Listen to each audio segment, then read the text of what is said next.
episode four, of Table Talk. I'm your host, Rejoice. I'm also part of 4 Elements Pod. Hi, I'm Kanga and I'm a property negotiator. I'm Maia. I work in HR and I also write about HR and career stuff on the side. My name is Chiedu. I'm an actor, but then I'm a developer first. So I'm an actor after. Hi, my name is Sher. I work in the insurance industry with a particular focus in risk and investments. And on the side, I also run a non-profit organisation called Hidden Achievers, which focuses on getting refugees and care leavers into lucrative jobs. Ooh. That sounds nice. Yeah. I'm David. I'm a finance lawyer, so not very interesting.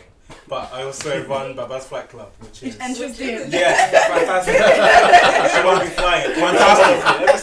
Fantastic. So we all tried a dish, an Igbo dish called nkwabi, which is mostly consists of cowfoot, cassava, some peppers and onions as well. So we're gonna go around reviewing it as well, which was prepared by my mother. So we'll start with David. So in total, I have to give it 4.5 because you have to add amala to get 5. So other than that, it was really nice. It was spicy. The flavor was good. So it was delicious. For me, it was my first time tasting it. It was nicely seasoned, a lot of spice, which I like, but I didn't really like the texture, something that I'm just not used to. So yeah, the 3. Chiedu. It's a 5 because it was delicious. Maia. I'll say 4 as well. I've never had it before, but I'm African. I'm familiar with like cowfoot and things like that. Yeah, I'll say a good 4. Kanga. I mean, I didn't have when you guys had it, but from when having it, I'd say a 3. Textures, hit and miss, but yeah, 3. Okay, that's great. Anti-black. Yes, so obviously the topic is about microaggressions, and it's not only limited to the workplace. There can be microaggressions faced in other settings as well. So the first question I have for everyone here is really, let's define what microaggression is. So how would you define it? So anyone can start. Yeah. Subtle digs and insults at black people and our backgrounds and our cultures, etc., etc. That's pretty much Just to add on to that, I also think to add ignorance, not being able to... not being able to recognise where their comment may be ignorant, and talking about people's cultures and their race and Yeah, I think just to add on to that, microaggressions are usually not malicious, and they're not usually not malicious, and they're not intentional, but it is down to ignorance, and covert racism. Anything else? These guys put it in a nice way. I just feel like it's just a high level of racism that you wouldn't know. It's like a dog whistle politics. You only know it when it's aimed at you. To everyone else, they just see it as banter. But to the person that's being directed at, it's hurtful. Yeah. So yeah. And it's like indirect as well. Definitely. So what's the difference between microaggressions that men face and women face? So is there a difference? Ooh, there's a big difference.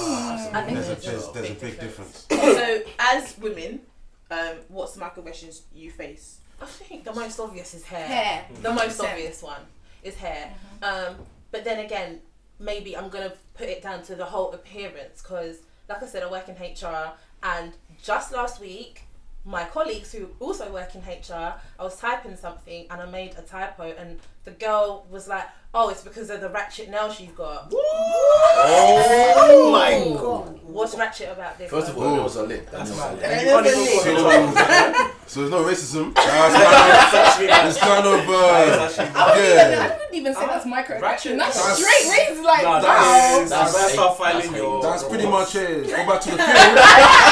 That's pretty much yeah. They just told you to go back to the field. So also, do you face it with like your afro? Yeah, 100%. Standard. Like 100%. Sometimes I even think whether if I'm going to an event should actually have my hair like this, because sometimes for example, people at work make a joke that I'm bringing attention to myself purposely, and I'm like, okay. And I've heard that in jobs that I've been in the past. So sometimes just being yourself isn't enough. There always has to be a reason for it. You know, again, the kind of angry black woman. You could be in a meeting, and I have been in meetings of high importance with people who are in very senior positions, and they do try and mansplain you, and I'm just putting that out there because it happens. But when it comes to the whole microaggression, again, the angry black woman, oh, why are you shouting? But you're not shouting, and you know you're not shouting. You're just trying to get your point across in a clear way, but they see that as quite like exactly, which I think is highly unfair. But if they were to say something, all they need to do is drop two tears, and you know they look like the victim. How about the men? What microaggressions do you face as men? Shall I go chronologically? Let's start with David. Let's start with David. You get all kinds of stuff. Particularly, I'd say things to do with like food. So even at work, like people will just start asking you questions. I can have the same thing every day, and every day people will still ask, "What's that? It's rice." It's not even, it's not like it was cow foot. I'm eating gari or banded yam. It's just common rice. It was just rice and chicken, jollof, but it's just because it's orange.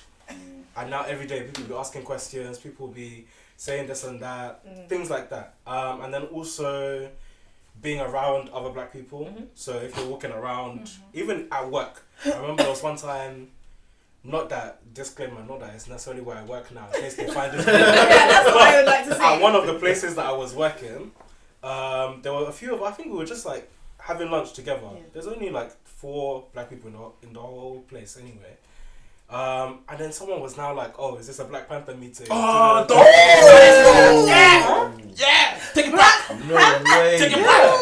Wow! Just No common lunch. way. It's not like we were, planning their downfall, even though that could have been the case. It's Possibly, but still, like, so I think things like that as well. And then also another thing that I notice is like the way you dress. So wearing like a hoodie or things like that, even if it's dressed down. Like I've seen other people wearing hoodies. If me now, I came wearing a hoodie, it wouldn't be the same.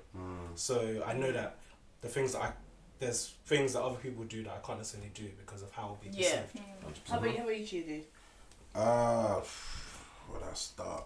I think my one is it's the male body, like the black man's body. So they make wild comments like, say I'm going to the gym. I was like, yeah, I'm gonna go gym today. It's like, oh, you gym?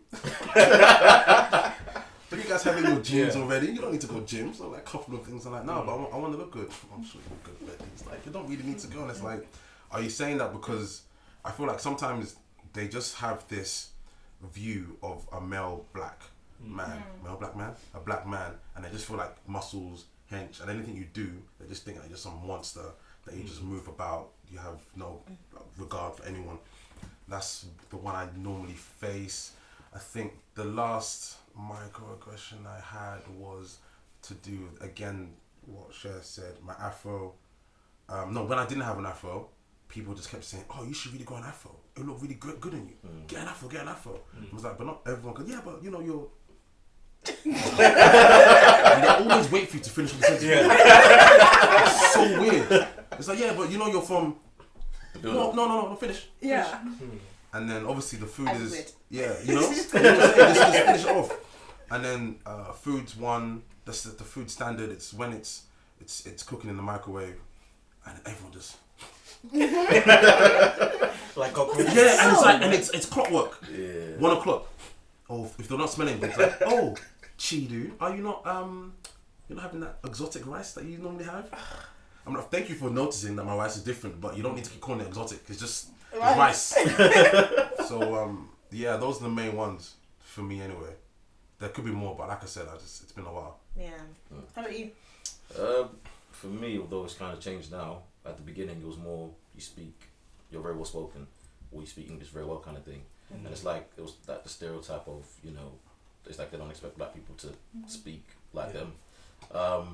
Although that's kind of changed now, because now they know, like, okay, this is just how he speaks, so they get it. But I think the worst one I probably faced was back when I was in uni, and my lecturer, when I did my academic essay, and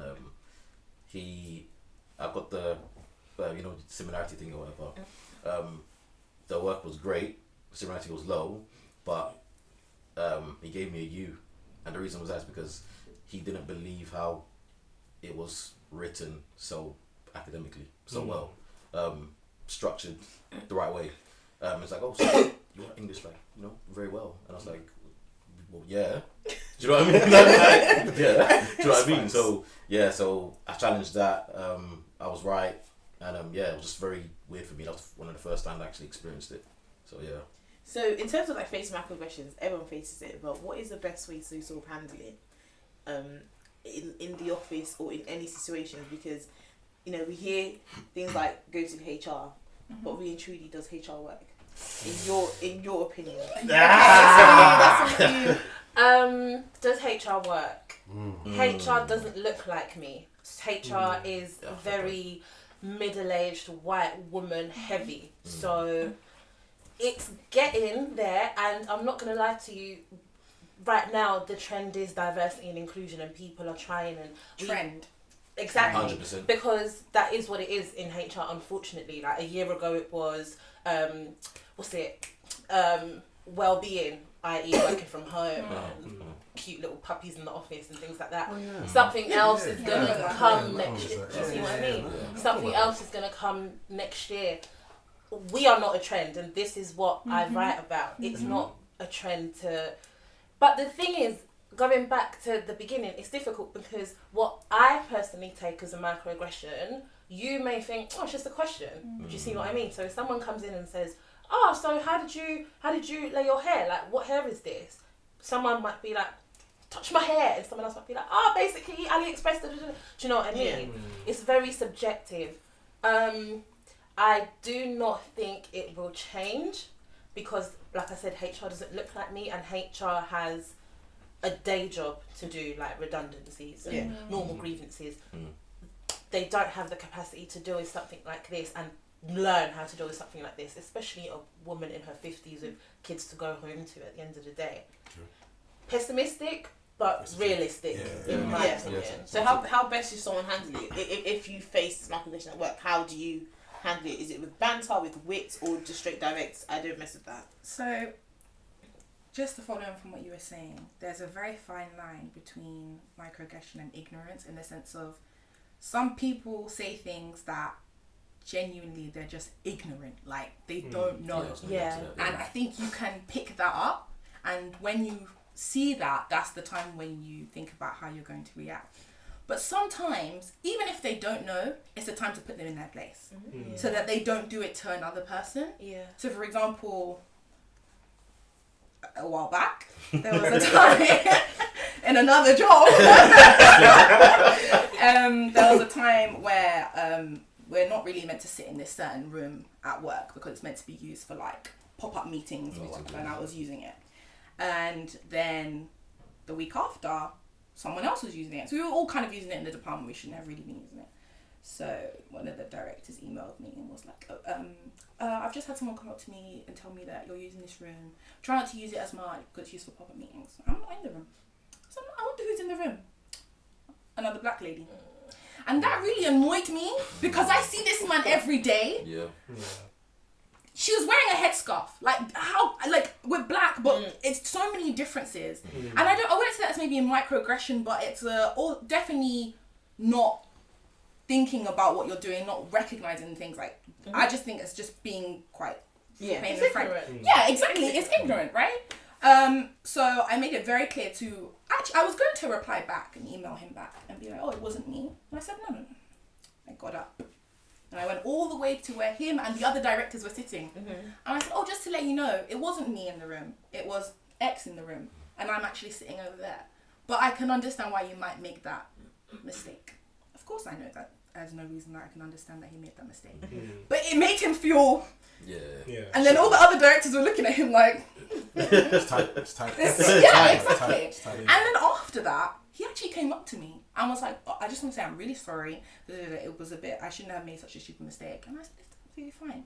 And in my head, I did make a bigger deal out of it because I really didn't need to, but I wanted to. But the thing is, you need to. Exactly. You need to. You need That's to. how human beings only behave properly once you put them in their place. And they only learn There you go. when you put them in their place or when they're reminded of how they should actually act. Yeah. So whether it might be an innocent thing from him, I don't think he'll make that mistake again. Yeah. And that's the important thing. You're trying to make sure that it never happens to someone else. And just to add in as well, one of the best advice I ever got from someone about when it comes to microaggressions, or someone who is just plain negative to you or rude to you or pretty much a bully in the workplace, wherever it may be, is when they say something to you, always say, excuse me, can you just explain or elaborate what you meant by that?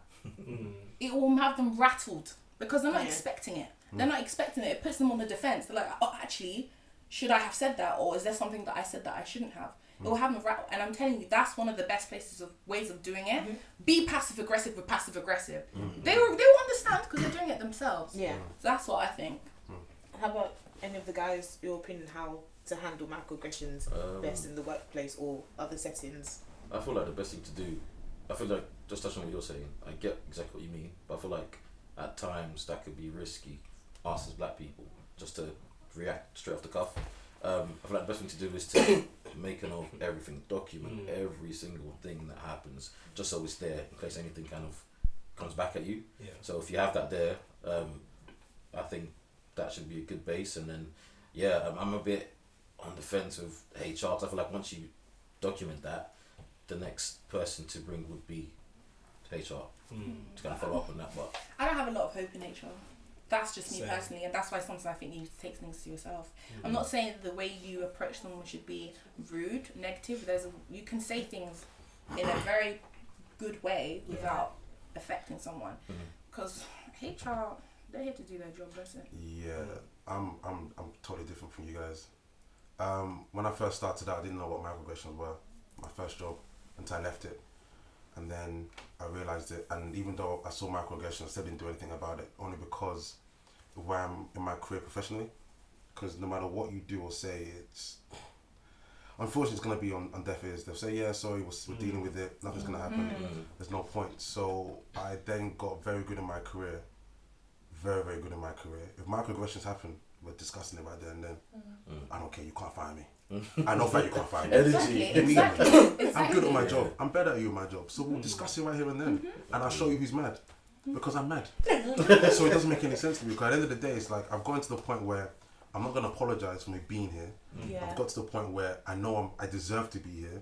I'm not going to be felt uncomfortable because of your stupidity. Now I understand ignorance to a certain degree, so I'll give you a pass. That's why I kept you quiet the first time. Now you brought up the second time. Now we have to discuss in a very nice manner. Yeah. So what's the difference between ignorance and casual racism? Like, how do you now? Because you can't. I feel like certain things. I think there are certain things that's ignorance. You can call it ignorant if someone lives, I don't know, Yorkshire. Yes. No.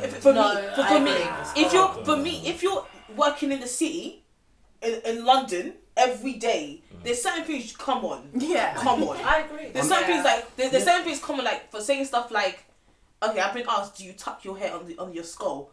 One. I'm not gonna The question itself, I have to give you a pass because I'm laughing.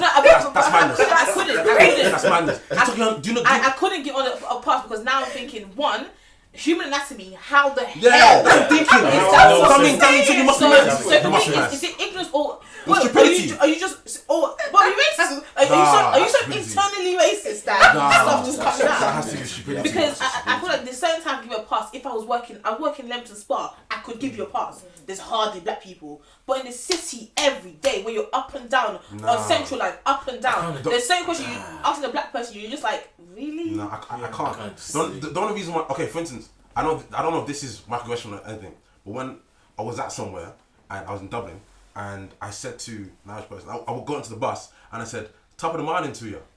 Do you know the looks I got? They said, you can't say that. I was like, wait, what do you mean? We've never said that. Irish people don't say top of the morning to you. I was like, wait, what? You guys don't say this? No, that's racist. I was like, wow.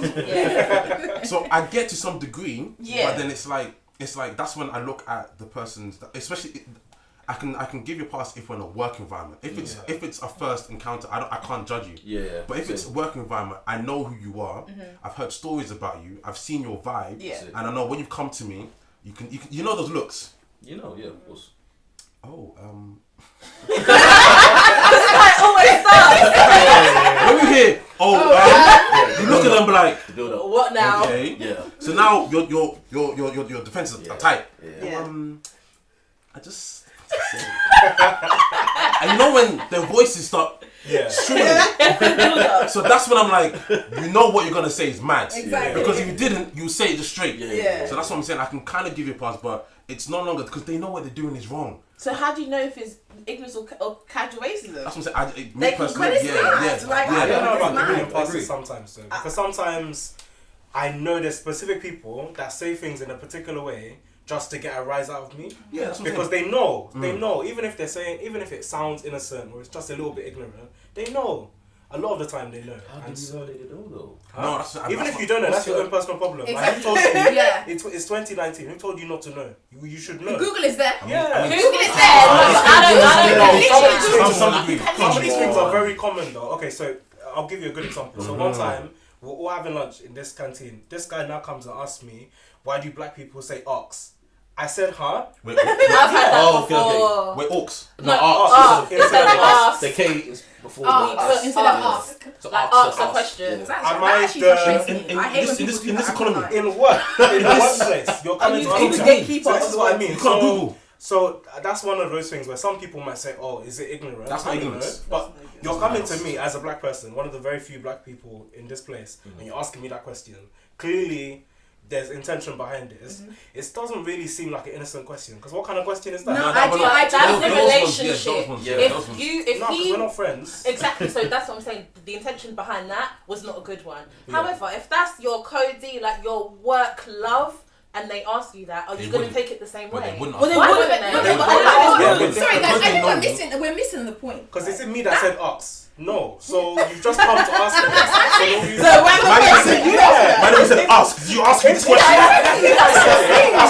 you can ask me. Yeah. Like, oh, why did you say that? Okay, yeah. We've never even had the interaction Okay, yeah, for me that's to say different. that, and you've just come to ask me as the spokesperson of dialectics. I really said ask to make sure the people out there know that I don't say ask. Yeah. I'm sorry. I still think that we're missing the point. If black people do say arcs, which I know there are a few that do. Yeah, a lot. I don't, but I'm saying there are a lot that do. It has to do with dialect. Like, but Yeah. like no. Let's think about it. Like, if you think in your head, why do this demographic say this? Maybe it has something to do with their history and their dialect. Done. You go back to your work.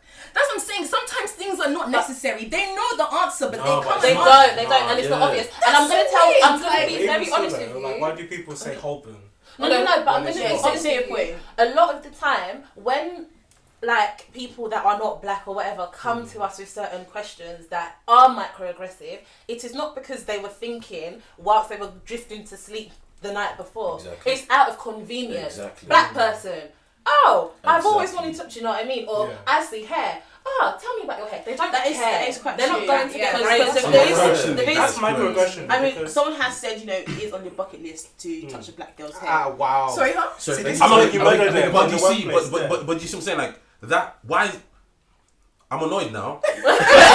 I'm just thinking it. I'm just Is it on thinking my it. bucket A list? bucket list No. is jumping out of a plane. Your Yeah. bucket list Yeah. of your life that you want to complete before you die is Wow. to touch a black woman's hair, and in her mind that makes sense. As if you're going to the As zoo. if you do you know what I'm That's saying? the first one of these. Really and interactions. truly, So- that's messed up. Moving on to okay, so we've spoken about like microaggressions, and I'm assuming this was all coming from people of a different race.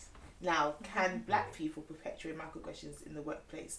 And To African- Other black and to people. other black people, and for me, I've Of course, I've always thought when other black people say to other black people, "Oh, you're talking white," I feel. Is that You're- microaggression? No, but I feel like in the workplace, I feel like you're perpetuating the idea because Okay. because Yeah. if a white Yeah. person now says to me, "Now you act shocked that I'm speaking eloquently or I articulate myself very well," now you doing the same thing, it's like bro, this shit should be normal for us, man. Like, Yeah. like don't embarrass me. Yeah. Do you get what I mean? So do you think, and how, and to what extent do you think black people can perpetuate microaggressions to other black people in the workplace? The same exact extent, if not worse. Worse, Yeah, exactly. agreed. But I was also going to say culture and class. Those are two things that we can also have in the black community that separate us and separate each other. And when that happens, there gives leeway for microaggressions. Yeah. You know, Yep. I've had a black person come up to me. It doesn't even have to be. This isn't even at work. I've had a black person come up to me and be like, maybe you should wear straight hair more often because I think it would look nicer or be better in the work. Are you mad? Yeah, I'm not gonna lie to you. If you dash off Okay, your wig that's- now, right now, show me your hair and see what it looks like. Let them know. That's just so sad, actually. That's the first Backward. word I can think of. It's so sad for you to say, and that's microaggression. I think that's microaggression. Yeah. And you can also get, this whole, we always laugh and joke about it on socials, but like Jamaica, sorry, I'm saying it because I'm from there, but like Caribbean versus Africa and all this stuff. No, let's not start We with can that. also, but we can also be aggressive to each other when it comes to our food, all sorts of things. Languages. Languages, Yeah, all sorts of things. That can happen, and that's also being microaggressive. I think the worst one for that kind of microaggression is it's when you can always tell there's a black person that isn't necessarily down or let's say lost. Yeah. So you can tell because when you step into the office, they're keying, but you know the way they key is not the way. Yeah. It's not. Yeah, It's not the same. It's like Sounds different. it's like key. So then you walk past, and then it's like, John. Did you hear that Chiedu? He's bringing in that weird ice again. Oh, so yeah, Yeah, but It's more like for them to get into the boys' club. Yeah. They have to Be like them. Yeah, they have to be like them, and when they do Throw that, their own under the bus. Yeah. and you're perpetrating this microaggression because then they feel more comfortable to be doing a madness to you because they'll then say, oh, but Akin, he doesn't mind. They won't call Akin. Aki, he doesn't mind. First of all, it's Akin. Yeah. Okay. That's it. They're always short they'll their short your names, name. to make it sound something. Sean. Yeah, Sean. With Sean. Yeah. So it's like, and then another thing that really annoys me is that as a black person to another black person, how do you butcher my name? Yeah. Bro, behind closed doors, we're talking. Yeah. And then in front of the public, you're like, oh, Chiedu, where did that come from? You know, we have to like check yourself, like. Yeah. So it does happen, and unfortunately, there isn't any way to do it apart from just slapping the backside of the head. Don't do that. Actually, Don't do that. Don't do that. yeah, that's definitely a Sometimes. Huh? You can't play No. physical contact sport in basketball? Games? Just wait till you're on the spot. Yes, That's come on. The thing is though, I've been guilty of it to another black Oh, person, God, and yeah. I'll explain in a Yeah, I was minute. gonna say And that. I've had it done to me. So when it comes to what you two just explained, I think it comes down to how dependent is this black person's validation on the white gaze. Is it a big thing for them and they need that validation from the boys club, like you said, or do they not really care? I've done it, but the way I did it is there was someone who was black in my workplace and he was not down at all, and I think I said something very, very basic like tea or something like that, or what's the tea? And he's like, oh, what are you talking about? What do you mean what's the tea? And I was like, what? You don't know what tea is? And I'm not gonna lie, I went apeshit. I was like, how can you not know? Yeah. I'm sure that didn't feel nice, and that was actually microaggressive of me to him. Yeah. Okay. So do you see what I mean? So just to, I guess, use this as like a final point is, do you think it is the companies, or do you think it's our jobs to address microaggressions, or do you think it's more so the companies to root out microaggressions in the workplace, or I feel like that's what it should be, but that's not necessarily. No, I think it's a cycle because I think that I'm going to talk for HR. We're not mind readers. So if we don't know that there's a problem and a problem of volume, i.e. if one person says someone's microaggressive to 5 or a whole department saying we have a microaggressive issue, then it's not, the company's not going to do anything because, like I said, there's other fish to fry. Does that make sense? That makes perfect sense, But I unfortunately. feel like as well though, but sometimes the problem is that you didn't hire enough black people in the first place. That's So Simple as that. at a place where I have worked, even when I started, Disclaimer. the last, so obviously when you start at a law firm, you start as a trainee, so you're junior. Yeah. You have to start at the bottom. I didn't know this. So the last trainee that had been at this particular place before I joined was like 2007, 2008. And even that was urban legend because the only person that could verify it was the other black person that was there. No one else knows. So I feel like, so when things come up like microaggressions or things like that, what do you want me to say? Because if I now speak too loudly, I'll be gone, and then that's the end. Yeah. So I feel like sometimes you'll then be very tentative about like what you do say or what you bring up or how you deal with certain things. Whereas if I was in a place where there were like 5 other black guys, I know that I can bring something up. And there's at least an element of safety, and you're not kind of completely isolated. You pray they can back you because sometimes. Yeah, exactly. Yeah. Do you ever find yourself adjusting because of it? Oh, yeah. It's called code switching, and it's called code switching. Yeah. So even people in HR, you have names for this stuff. What? Yeah. So you know about it. Yeah. Oh, wow. So code switching is basically when you adjust yourself, your character, your voice, your hair, your pip, whatever, to adjust to the majority. So it can go both ways. So if you work at a law firm in Ghana and everyone's got box braids and the white girl with blonde hair and blue eyes comes in with cane rows, she is code switching. So it's not exclusive to the minority, but you absolutely do. I feel like it's a good skill though, being able to code switch, because I think it's necessary to survive to an extent. It's necessary to survive when you're in white spaces, because I don't think. And this is, I was going to bring this up when we were talking about whether black people can be, because even me, sometimes, maybe I'm the microaggressor, because there's definitely been times where, so one particular instance I remember, so usually there's cooks, like people in the kitchen, I'll just spot them, we're cool, there was one time, Spot them. yeah, no, it's not that I'll never not greet them, but there was one time I came down with 2 white partners, and we were all entering this place together. This guy came like, yo! I was like, yo! Yeah,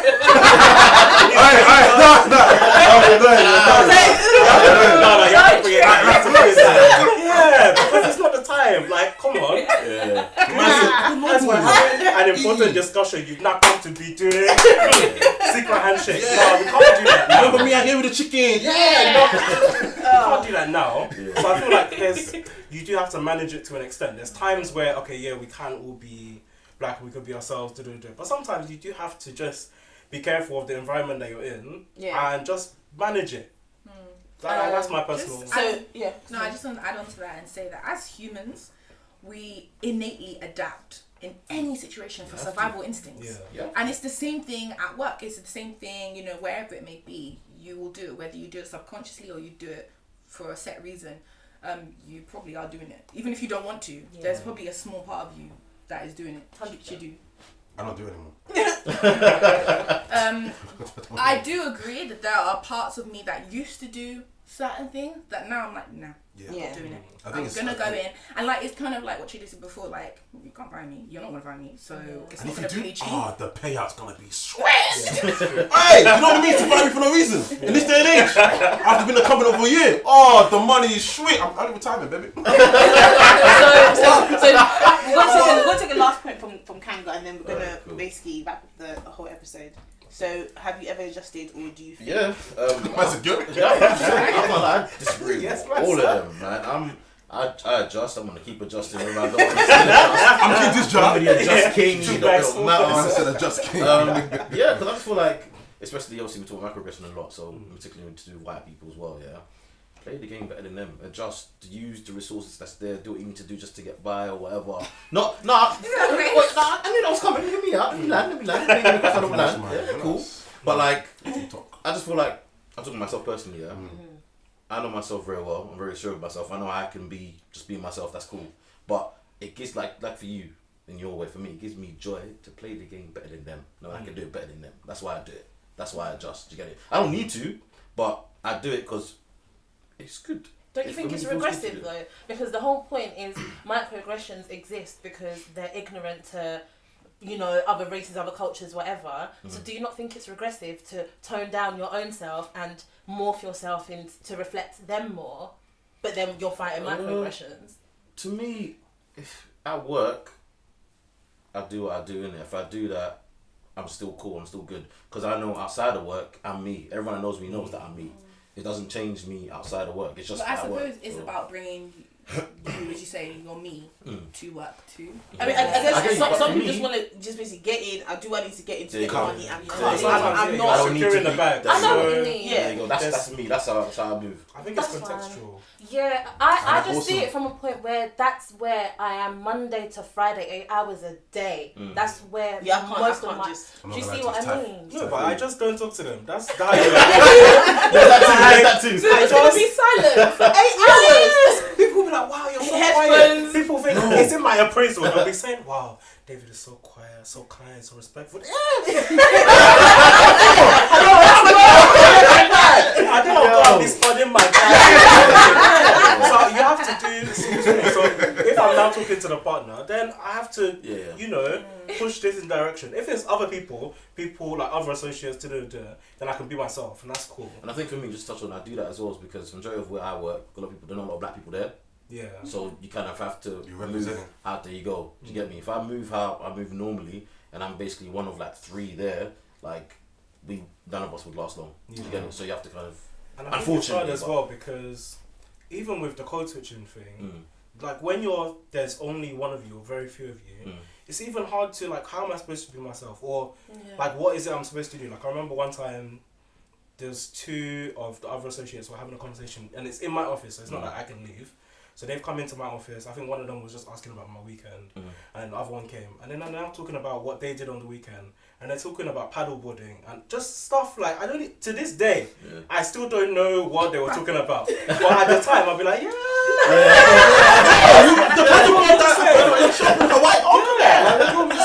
I've never heard, you know. I don't know, because it's difficult. So even the discussions that they have a lot of the time, unless you want me to just go everywhere sounding ignorant, like I'm not sure what I'm supposed to do or contribute to that. There's things that obviously we can all discuss and we can all talk about, 100%. but there are some things where, you know what, you just have to leave them to do it. That's Can I just say one more thing though? Last point. This is the last point. I also do think the industry that you work in is key. Because like I said, when I'm in IT, I'm not gonna lie to you. There's nothing you can do to me. So like it's you know, like the what's it called, the stereotype of a developer just puts headphones and just codes and just cuts. That's why for me, I don't necessarily need to code switch anymore. Depend on the sector and the company you work for. But now this day and age, now that IT guys are just wearing hoodies, working from home, all that kind of stuff. If you see me, you see me. If you don't see me, you don't see me. So it's very techie to the whole code switch and the microaggression of hardly there in the office. But So this has been a very informative discussion around microaggressions, and I want to thank everyone for coming to share your experience, talk about it, because it's something that, you know, it keeps happening over and over again in the workplace, even out of work in different countries, and it's just not anytime soon. So it's been a very good discussion. So obviously just reintroduce yourself, like just your names, and we'll close it. David? Sher? Chiedu. Maya? Kanga, you see the handle there somewhere.